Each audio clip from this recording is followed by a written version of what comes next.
At that dinner table, while laughter filled the air, I sat in silence, my sister's words cutting through me like glass. How does it feel being useless? Everyone's eyes turned toward me, waiting for my humiliation. But instead of shrinking, I asked just one question. That question didn't just shatter her arrogance.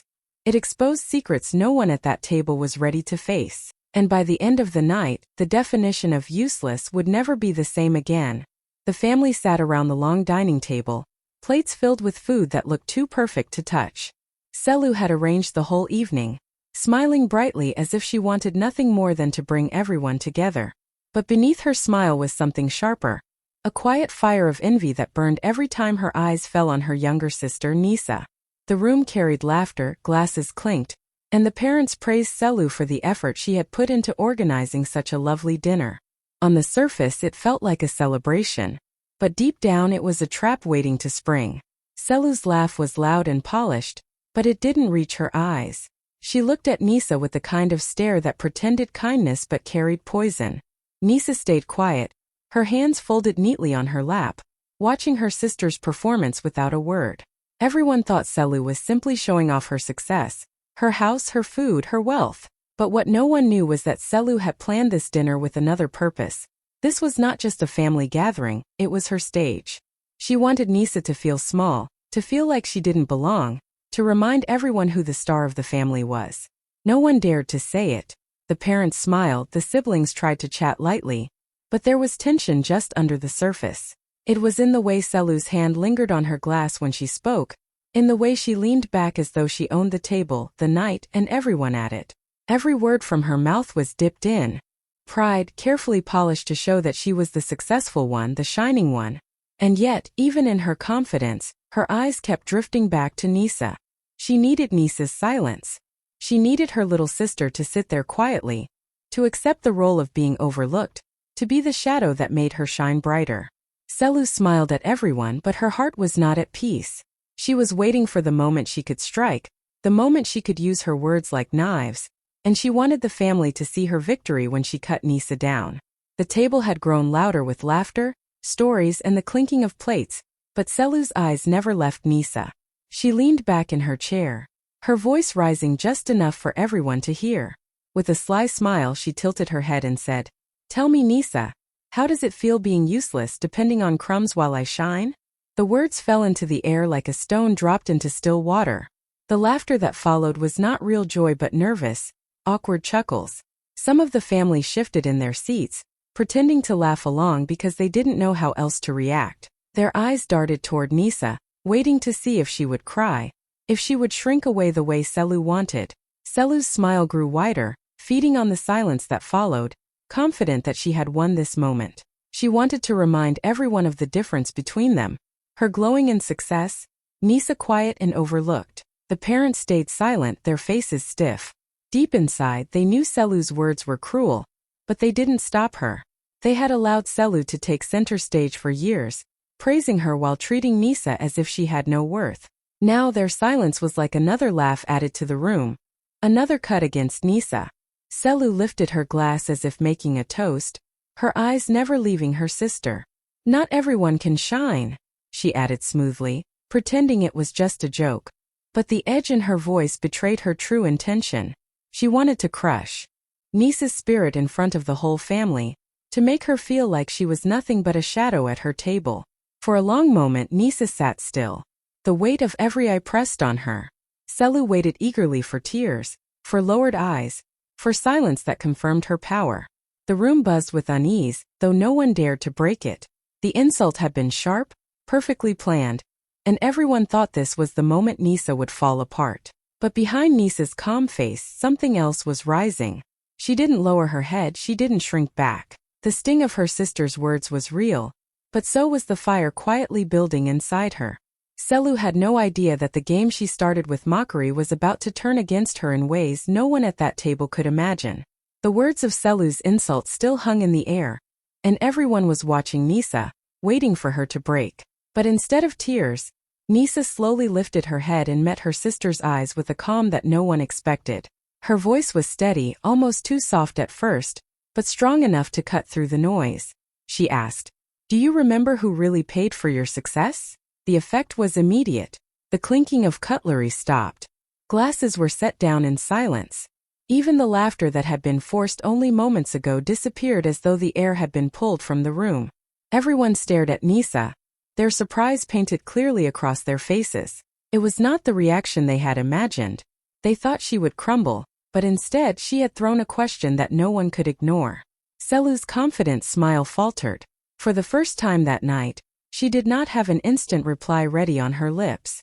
Her hand, still holding her glass, stiffened, and her eyes flickered nervously as though searching for a safe response. She had expected weakness, but Nisa's words carried a weight that unsettled her. Around the table, the family looked from one sister to the other. Some leaned forward unconsciously as if afraid to miss a single word.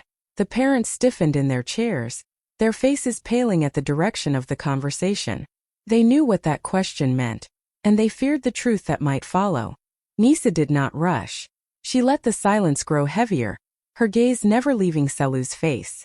The quiet confidence in her eyes told everyone that she was no longer the one being cornered. Her sister was.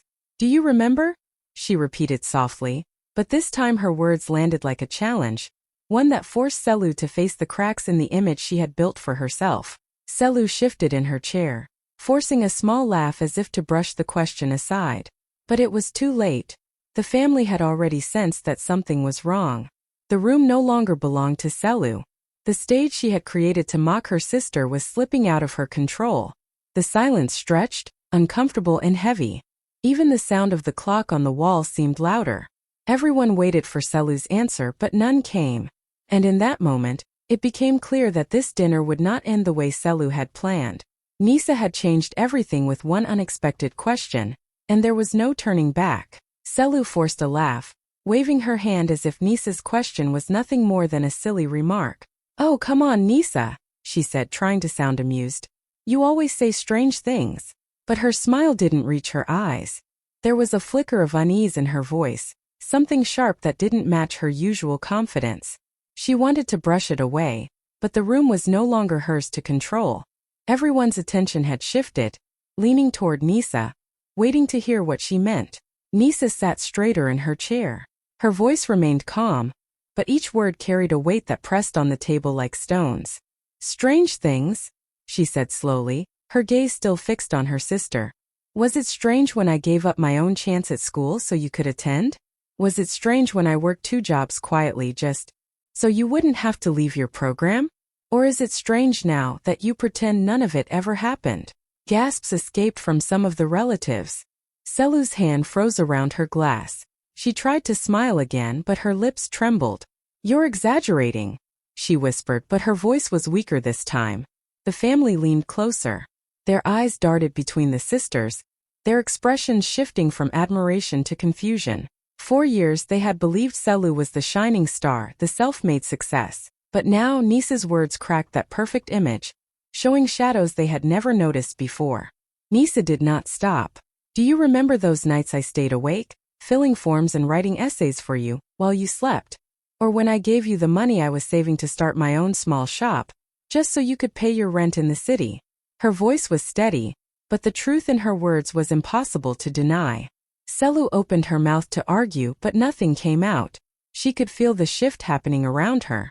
The admiration in the room was no longer hers. The family's eyes, once dazzled by her success, now looked sharper, questioning, doubtful.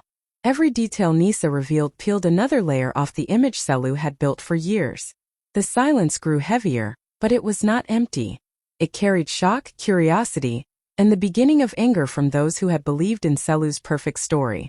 The mask she had worn for so long was cracking, and the truth was slipping out piece by piece, and Selu for the first time felt exposed. Nisa let the silence linger, her calm eyes fixed on Selu, who was shifting uncomfortably in her seat.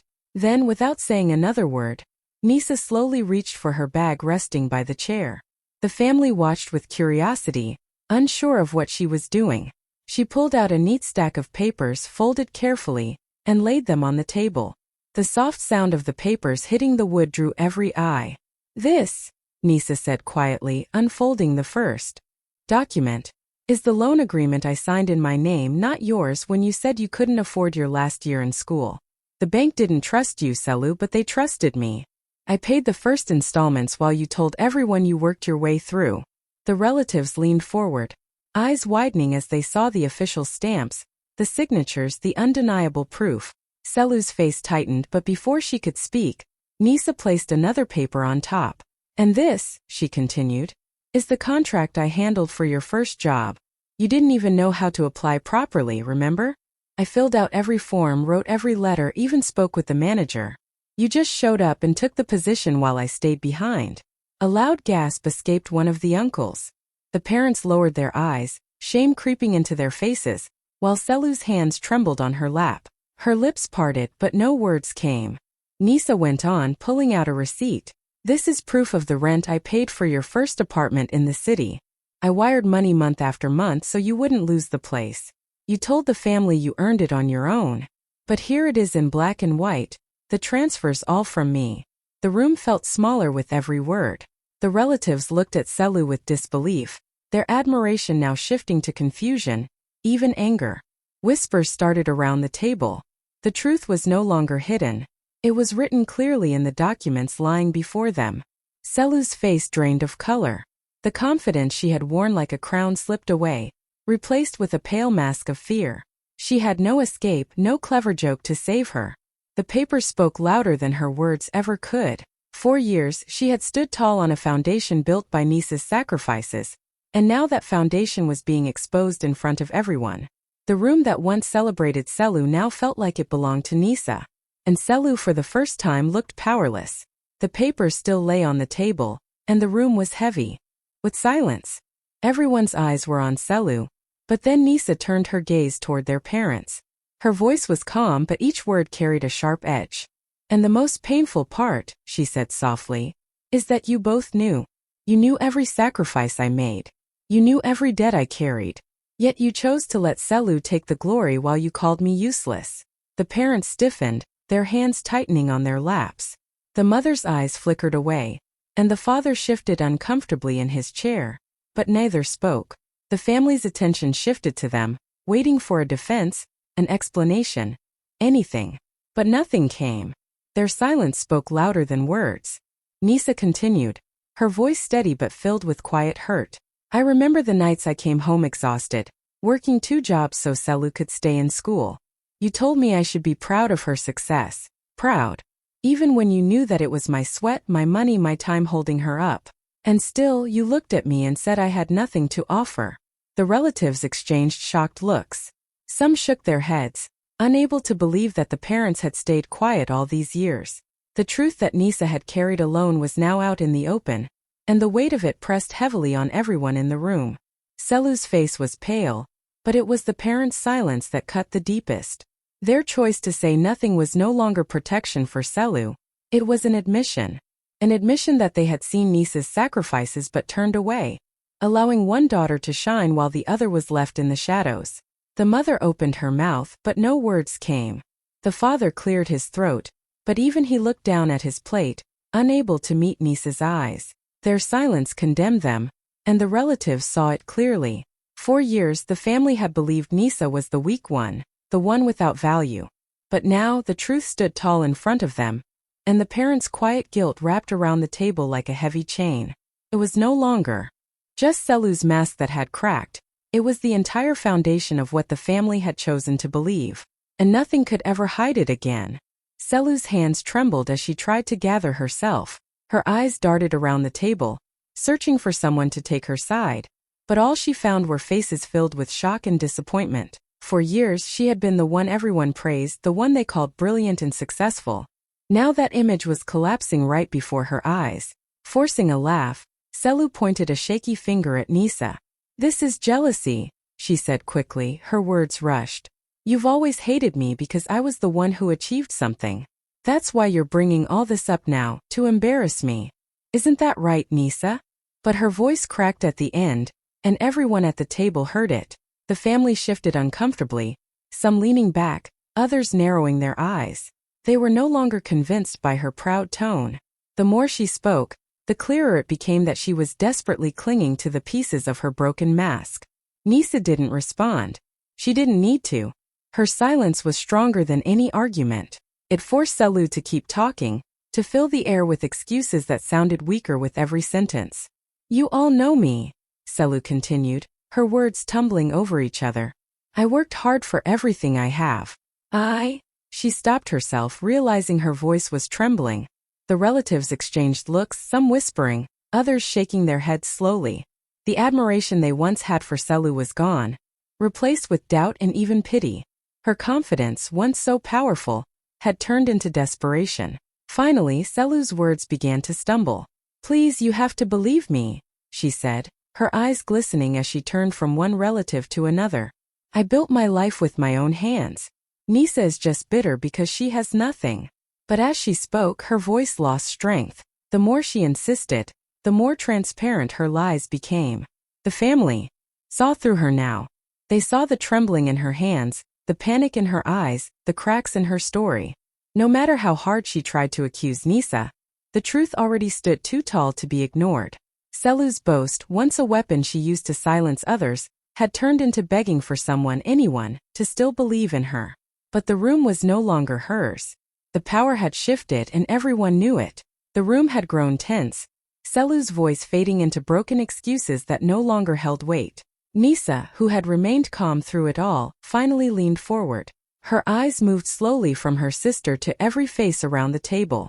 When she spoke, her voice was steady, but it carried a power that reached into every corner of the room. Tell me, she asked, what makes someone useless? The one who sacrifices quietly, or the one who steals credit and sneers at others? Her words landed like a stone dropped into still water, sending ripples through every heart at that table. The relatives froze, their forks resting on their plates, their eyes locked on Nisa. It was no longer just a battle between two sisters. It had become a question that demanded an answer from everyone present. The parents lowered their eyes, guilt written across their faces. They had called Nisa useless so many times, yet here she sat, calm and dignified, while Selu crumbled under the weight of her own lies. The relatives shifted in their seats, uncomfortable, because they too had believed the story Selu painted. They had admired her while dismissing Nisa, never stopping to ask who was really holding the family together. Selu tried to interrupt, her voice trembling. She's twisting things. You all know. But the question hung too heavy to be ignored. No one came to her defense this time. Her words sounded hollow against the truth echoing in the room. Nisa didn't shout, she didn't accuse with anger. She simply let the silence stretch after her question, forcing everyone to face themselves. Her calmness was louder than Selu's protests, and it made the family see what they had been blind to for years. The relatives exchanged uneasy glances. Some nodded slowly, unable to deny what was now clear. It was not Nisa who was useless. It was not the quiet sacrifices that made someone weak. It was pride built on lies, arrogance built on stolen efforts, that showed true uselessness. Selu sat frozen, her face pale, her mouth opening and closing with no words strong enough to fight back. The very family she once commanded with her so-called success now looked at her with questioning eyes. Nisa's question lingered in the air, impossible to escape, impossible to forget. And in that silence, the truth settled heavily on every heart in the room. Selu sat frozen in her chair, her chest rising and falling as though the air around her had grown too heavy. The question Nisa had asked still echoed in the silence, and the longer it lingered, the weaker Selu felt. For years, she had walked into every room with her head high, certain that everyone admired her. But now, as she looked around the table, she saw only doubt and disappointment in their eyes. The admiration she once wore like a crown was gone, replaced by whispers that chipped away at what little pride she had left. Her relatives leaned closer to one another, murmuring in low voices, their expressions sharp and questioning. She caught pieces of their words. I never knew Nisa did all that. How could Selu hide this? So it was Nisa all along. Each whisper was like a knife, cutting deeper into the mask she had built for herself. Selu tried to straighten her shoulders, to smile as she always did when challenged, but her body betrayed her. Her hands shook, her voice stuck in her throat, and for the first time in her life she felt small. The image she had worked so hard to project, strong, successful, untouchable, was falling apart right in front of her family. Across the table, Nisa sat tall, her back straight, her face calm.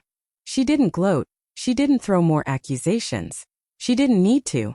Her silence carried dignity, and that dignity glowed brighter than Selu's false pride ever had. The family's eyes turned toward Nisa now, not with pity, but with respect that had been denied her for so long. Selu's breathing grew uneven as her mind raced for something, anything, that could bring back the control she had lost. But nothing came. Every excuse had already shattered, every boast had been stripped away, and the more she sat in that chair, the smaller she felt. Her arrogance, once her greatest weapon, now lay in ruins. The whispers around the table grew louder, not cruel but undeniable. They were no longer fooled, and Selu could feel herself shrinking under their judgment. She lowered her gaze, unable to meet their eyes. And in that moment the roles had reversed completely. Selu was no longer the sister who stood tall, admired by all. She was the one sinking under the weight of shame, while Nisa, quiet, steady Nisa, sat in her place, shining with the strength of truth. Selu sat frozen, her face pale as the last words hung in the air. The family, who once cheered her name and praised her every little achievement, now looked at her with different eyes. They began to see the truth, that her so-called success had always been built on Nisa's shoulders. Every late night, every sacrifice, every quiet act of love that Nisa gave had been the hidden foundation of Selu's shining image. Without Nisa, Selu would have had nothing to boast about. The silence at the table grew heavy, and for the first time, Selu was not seen as the golden child, but as someone who had taken more than she ever gave. Nisa, who had sat through years of being called useless, now sat tall with calm strength. She didn't need to scream. She didn't need to demand anything. Her presence alone was enough to shift the room. The family's eyes followed her, filled with a mix of guilt and realization. The label that had once chained her had been broken forever. Selu lowered her head, unable to meet anyone's gaze. The arrogance she carried like a crown had slipped, replaced with shame that weighed heavier than anything she had ever felt. And in that moment, the meaning of useless was rewritten in the family's heart. Useless was not the one who sacrificed quietly, but the one who lived off those sacrifices while mocking the giver. Nisa slowly rose from her seat, her dignity glowing brighter than any words could describe. She didn't take revenge. She didn't throw more insults. She simply left them with the truth, and that truth was stronger than any wound she had ever carried. As she walked away from the table, she carried no anger, no bitterness, only power. The kind of power that comes from knowing your worth cannot be stolen, no matter how many times others try to crush it. Behind her, the family sat in silence, their world turned upside down, their golden child exposed, their forgotten daughter finally seen. And for the first time, Nisa was free, not because the family changed, but because she no longer needed their approval to shine.